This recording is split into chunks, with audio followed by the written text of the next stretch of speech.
deux rapides illustrations au Moyen Atlas, au Maroc, et sur l'îlot de Tuvalu. Au Maroc, une ONG qui d'ailleurs profite de financement de l'immigration, puisqu'elle a été constituée par des migrants marocains en France pour intervenir sur leur village au pluriel. Et ces migrants ont finalement réussi à constituer une équipe locale de 5 personnes, agronomes, géologues, hydrogéologues, techniciens, construction, etc. Et elle essaye de répondre aux besoins de base des villages en ayant comme principal interlocuteur les associations villageoises. Ici, là vous voyez en bas, voilà, vous voyez ici le groupe d'une association villageoise qui vient voir les constructions possibles de barrages de ce type pour améliorer un peu d'irrigation et réalimenter les nappes. Et il travaille de ce fait sur la restauration des bassins versants, la lutte contre l'érosion, contre les transports solides, et en essayant d'éviter, en travaillant en particulier, l'érosion des sols, qui est particulièrement importante. Là, en quelques années, 10 cm de sol sont partis à cause du surpâturage. Et donc on voit là l'importance de la relation locale, puisque ces barrages d'ailleurs doivent être construits partiellement par les habitants eux-mêmes. C'est pas des choses aussi comme ça. Dans le cas de Tuvalu, on va retrouver la même chose à une autre échelle, qui est celle de la déclinaison du plan d'action national d'adaptation, qui est des choses qui ont été élaborées dans les années 2010 par là, hein, pour les pays les moins avancés. Et donc, dans les 7 lignes de ce plan, hein, on retrouve les principaux soucis, mais la protection des animaux côtiers, etc.,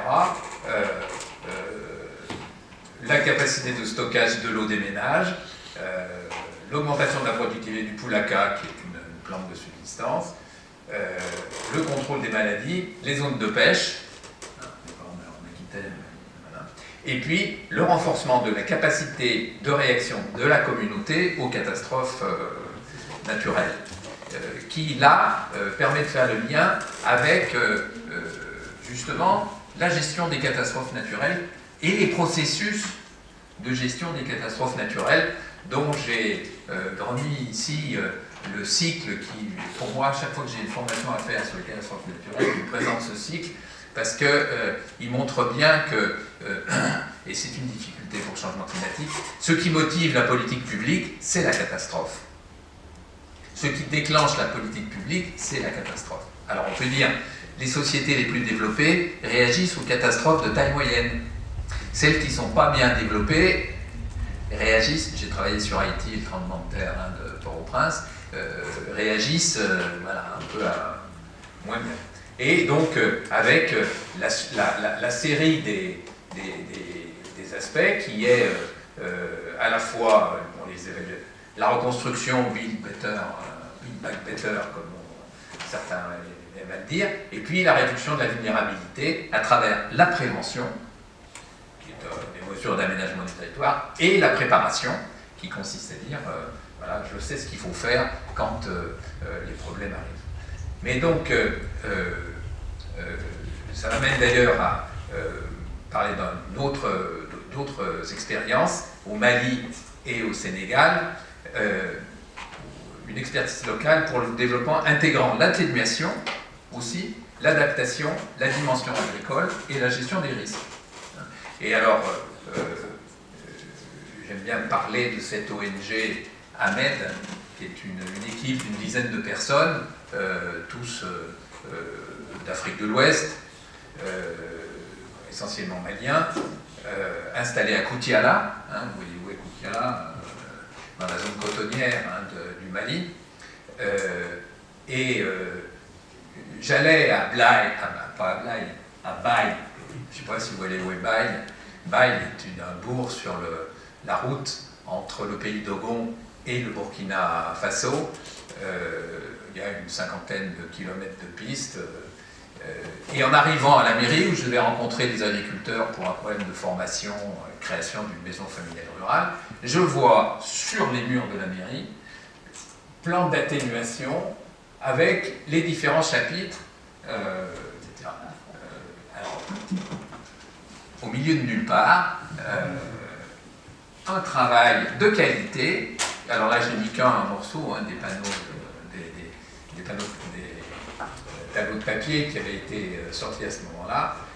Et c'est l'équipe de Mohamed qui avait été venue, qui avait passé peut-être 2-3 jours et, avec les habitants pour traiter la question. Alors, la gestion de l'eau en relation avec un barrage, qui est un peu à l'aval, les variétés cultivées adaptées, ce qui a été évoqué, l'accès aux semences, etc.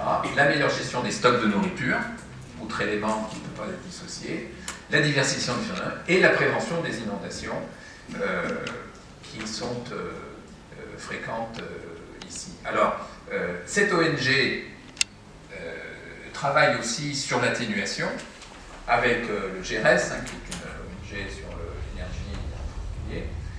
Bon, là, ils ont fait un travail de référence sur l'huile de jatropha. Tout le monde disait qu'elle est formidable, ils ont montré toutes les limites de l'utilisation de l'huile de jatropha, mais ce moteur à piston fonctionne, un meunier fonctionne avec l'huile de jatropha. Bon, là, ils ont réalisé un centre de service électrique dans le village, à partir de l'énergie renouvelable. Ils ont diffusé des foyers améliorés. Je ne sais pas si vous voyez ce qu'est un foyer amélioré. Voilà un foyer non amélioré. C'est 3 pierres, et puis on a les branches, on récupère une petite part de l'énergie produite. Voilà le foyer amélioré, où tout est concentré, et avec quelques morceaux de charbon de bois, on peut faire cette. Et puis, cette même ONG travaille sur les parcours permettant aux troupeaux de circuler sans détruire les cultures et sans non plus créer des problèmes économiques à fondement quelquefois ethnique. Et en particulier aussi la réalisation de petites diguettes qui doublent le rendement en maïs, en mil, tout simplement. Donc, j'insiste sur cette fait qu'il ne faut surtout pas se limiter à la dimension atténuation, adaptation. On peut aussi travailler sur l'adaptation. Le projet TIFA, dans le bassin du fleuve Sénégal, dans le delta du fleuve Sénégal, en est un exemple. Cette plante envahissante gêne la production piscicole, ne favorise pas une bonne circulation de l'eau, et donc elle est récoltée, elle est séchée, elle est carbonée, elle est plus ou moins broyée, et on en fait des tubes de charbon de bois de Tifa. Bambana Mohamed les mines, c'est pas un ingénieur des mines, de l'Institut mauritanien de Rosso, en est le porteur, et ça, c'est l'expérimentation en a été conduite à l'Institut mauritanien de Rosso. Je ne sais pas si vous voyez Rosso, il y a Rosso Mauritanie et Rosso Sénégal, voilà, qui sont chacun dans la partie aval du fleuve Sénégal. Et alors, j'ajoute quand même, l'expert peut se trouver aussi dans des situations compliquées et à lutter contre le prêt à penser, y compris dans le domaine des impacts du changement climatique et des nécessités d'adaptation. Je veux parler du cas du lac Tchad. Et il se trouve que j'ai eu à aller participer à une conférence sur le sauvetage du lac Tchad en 2010. Pas de chance, l'eau remontait. Et des bourgs installés, enfin, des villages installés sur des îles dans le lac avaient dû être déguerpis parce qu'ils se trouvaient sous l'eau. Et donc il y a eu une publication, je crois, dans les années 85, par quelqu'un de la NASA, publié par la NASA, qui mettait 4 graphique montrant comment le lac Tchad, il était comme ceci, comme ci, comme ça. Voilà. En fait, la discussion sur cette n'a pas eu lieu, sur cette publication n'a pas eu lieu. Ça a été repris et donc cette conférence devait pousser, il y en a encore une autre d'ailleurs plus récemment, à la déviation du Congo pour basculer dans le Chari, qui lui va dans le lac Tchad. Des travaux, milliards considérables. Alors on dit voilà, on va faire, ça va être formidable, on va pouvoir mettre des péniches sur les canaux qu'on fabrique, mais bon, il faut pomper, il y a des coûts de pompage tout à fait considérables. Et bon, et comme ça, on va sauver le lac Tchad. Vous voyez bien que ces grands travaux plaisent. Alors, à contrario, Jérôme Magrin, qui est un ancien du CIRAD, qui participait d'ailleurs aussi à cette conférence-là, le lac ne disparaît pas. Ça, il n'y a pas de débat entre les scientifiques. Et donc, d'ailleurs, on a des situations extrêmes, c'est vrai, hein, mais là, voilà une image en 73, voilà une image en 2007. Alors, c'est vrai, les eaux libres ne sont pas tout à fait les mêmes. Là, il y avait des eaux libres plus importantes qu'ici, mais on voit bien qu'en juin 2013, hein, 2013, voilà, 3 ans après notre conférence de 2010, le lac a été même repris dans son bassin nord, ici un petit seuil, etc. Donc, sauver le lac implique davantage de rétablir la paix dans la région. Vous connaissez Boko Haram, hein, les difficultés qu'il y a actuellement.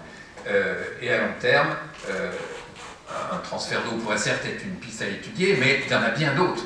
Et une meilleure gestion des hydrosystèmes dans l'ensemble du bassin du Chari et dans celui du Logoné et du côté du Nigeria aurait probablement des choses. Mais il y a une sorte de trappe du mythe environnemental et climatique.